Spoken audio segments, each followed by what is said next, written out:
नमस्कार, मैं हूं आपके साथ मयंक। देखिए, एक बहुत बड़ी खबर। 5 दिन हो गए हैं ईरान और अमेरिका की जंग को, और दोनों तरफ से जो है हमले हो रहे हैं। ईरान की तरफ से मिसाइलें बरसाई जा रही हैं, लेकिन इसी बीच एंट्री हो गई है नॉर्थ कोरिया की, और नॉर्थ कोरिया के लीडर किम जोंग उन की तरफ से एक बयान सामने आया है जो सोशल मीडिया में तेजी से वायरल हो रहा है। हर कोई इसकी चर्चा कर रहा है। और किम जोंग उन क्या कह रहे हैं? किम जोंग उन कह रहे हैं कि मैं चाहूं तो एक मिसाइल से पूरे इजराइल को खत्म कर दूंगा।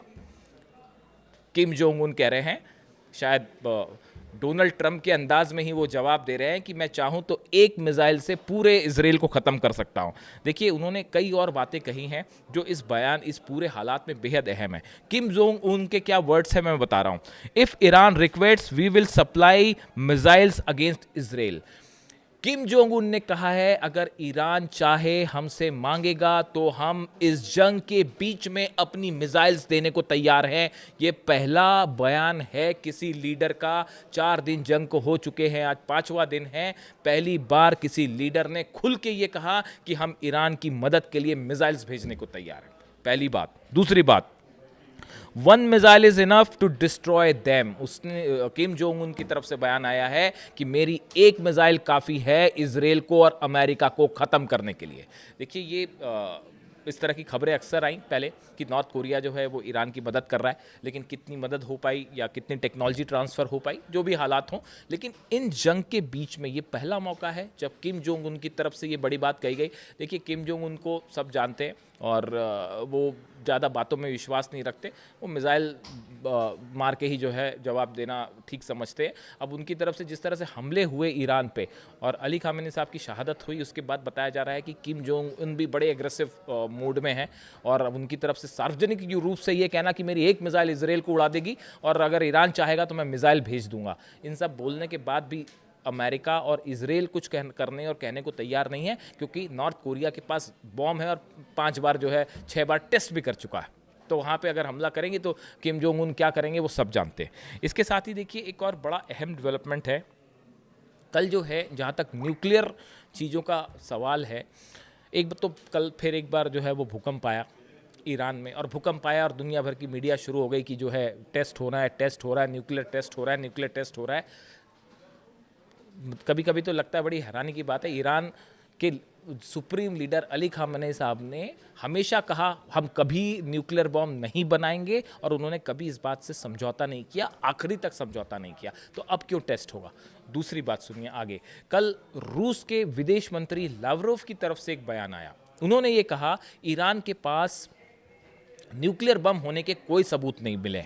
यानी कि जिस बात को लेकर ये पूरे हमले किए गए, जो ट्रंप की तरफ से कहा गया कि, और विटकॉफ की तरफ से बयान आया कि वो जो है 5 दिन में और 6 दिन में जो है बम बना सकते हैं, 11 बम ईरान बना सकता है, परमाणु बम बना सकता है, इसलिए हम हमले कर रहे हैं। रूस की तरफ से कहा गया इसका कोई सबूत नहीं है कि ईरान न्यूक्लियर बम बना रहा था या उसके पास न्यूक्लियर बम है। यानी एक बार फिर अमेरिका जो है कोई इस तरह का सबूत अब तक नहीं दे पाया। यानी जिस तरह से हमले इराक पर किए गए, ये बहाना बना के कि वेपन्स ऑफ मास डिस्ट्रक्शन है, क्या इसी तरह का बहाना खोजा गया ईरान पर हमला करने के लिए?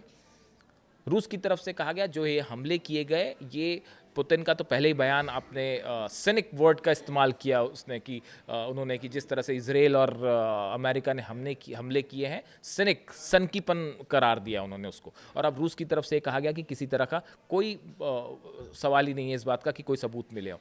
इसी बीच इस्फहान से बड़ी खबरें हैं। इस्फहान को लेकर बड़ी चर्चा है कि क्या इस्फहान में किसी तरह के रेडिएशन का खतरा है।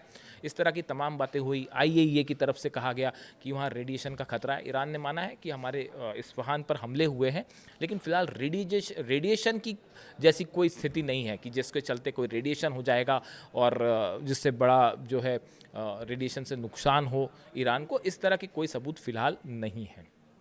इसके साथ एक और डेवलपमेंट, एक और खबर, कई ड्रोन से बताया जाता है कि बीती रात इजराइल ने, बल्कि बीती शाम जो है, इजराइल की तरफ से कई ड्रोन अटैक की कोशिश की गई इस्फहान में। यानी कि इस्फहान के आसमान पे 2 ड्रोन अटैक्स थे जो कि वहाँ पे अटैक करने गए थे, उनको ईरान के एयर डिफेंस ने मार गिराया है। इस तरह की खबरें हैं। देखिए, इस्फहान पर हमले हो रहे हैं, लेकिन कई सारे एयर डिफेंस सिस्टम्स ऐसे हैं जो जिनकी लोकेशंस पता करना बेहद मुश्किल काम है। अंडरग्राउंड से उनमें से काफ़ी कई सारे, और इजराइल के ड्रोन्स मार गिराए गए इस्फहान में। ये बात कंफर्म है, मतलब इस सूत्रों से खबर नहीं है, कंफर्म खबर है कि कई ड्रोन्स जो हैं इस्फहान में गिराए गए जो वहाँ हमला करने गए थे।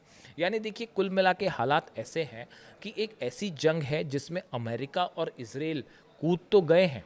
शुरुआत ईरान ने कहा कि शुरुआत तुमने की थी, ख़त्म हम करेंगे।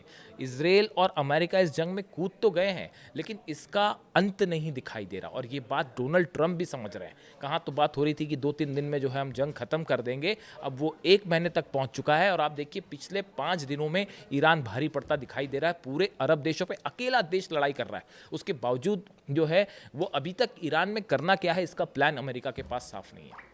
और जो हमले हो रहे हैं वो अलग, पूरी दुनिया का ऑयल रुक चुका है, हॉर्मुज बंद हो चुका है। इसका असर दुनिया के ऑयल सप्लाई पे पड़ने जा रहा है। पर बैरल की कॉस्ट जो है वो आसमान छू जाएगी।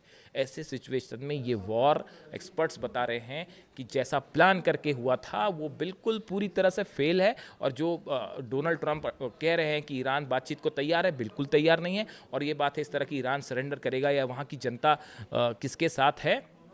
देखिए ईरान की तस्वीरें, वहाँ पे उन बच्चियों की जो शहादत हुई, जो बच्चियों की मौत हुई है, उनकी अंतिम यात्रा में जब बम बरस रहे थे तब भी जो है उनको जब दफनाया जा रहा था तो हज़ारों लाखों लोग ईरान की सड़कों पर हैं। और वो किसी B-2 बॉम्बर से नहीं डर रहे और किसी जो है वो अमेरिकन टॉमहॉक मिसाइल से डर रहे और ना किसी फाइटर जेट से डर रहे। तो देखिए हालात एक बार फिर फंसे हुए।